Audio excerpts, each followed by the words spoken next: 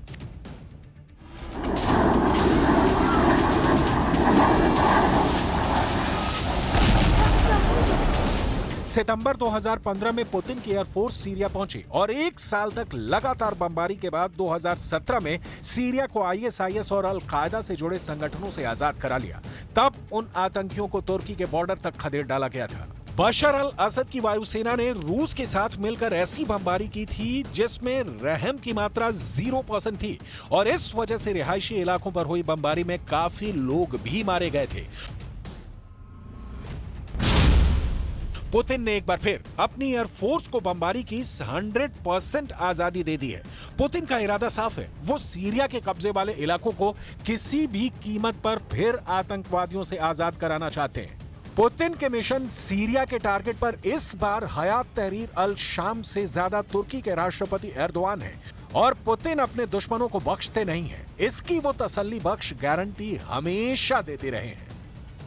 Syria में अल कायदा के आतंकी अमेरिका में बनी इस एंटी टैंक मिसाइल बीजीएम टो फायर कर रहे हैं। ये मिसाइल तुर्की के रास्ते इन आतंकियों तक पहुंची है। अब नया खतरा यह है कि सीरिया का नया युद्ध ऐसी जंग होने जा रही है जिसमें एंटी टैंक मिसाइल से लेकर बैलिस्टिक मिसाइल वाला हमला भी देखने को मिल सकता है, क्योंकि पुतिन और खामनेई सीरिया के राष्ट्रपति बशर अल असद की सरकार को बचाने में कोई कसर नहीं छोड़ेंगे।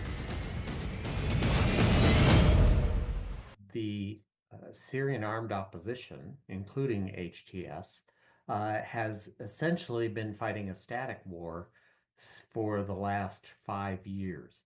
And the Syrian government has occasionally bombed or launched very small-scale incursions into these remaining armed opposition-controlled areas, but there hasn't been fighting of this scale. आतंकी गुट HTS यानी हयात तहरीर अल शाम को सीरिया का वो कैंसर माना गया है जिसकी शुरुआत उत्तरी सीरिया में हुई और इसको पैदा करने में तुर्की की बड़ी भूमिका रही है। हथियारों से लेकर ट्रेनिंग और लड़ाकों से लेकर तकनीक तक सब एर्दोआन की फौज ने सप्लाई की है।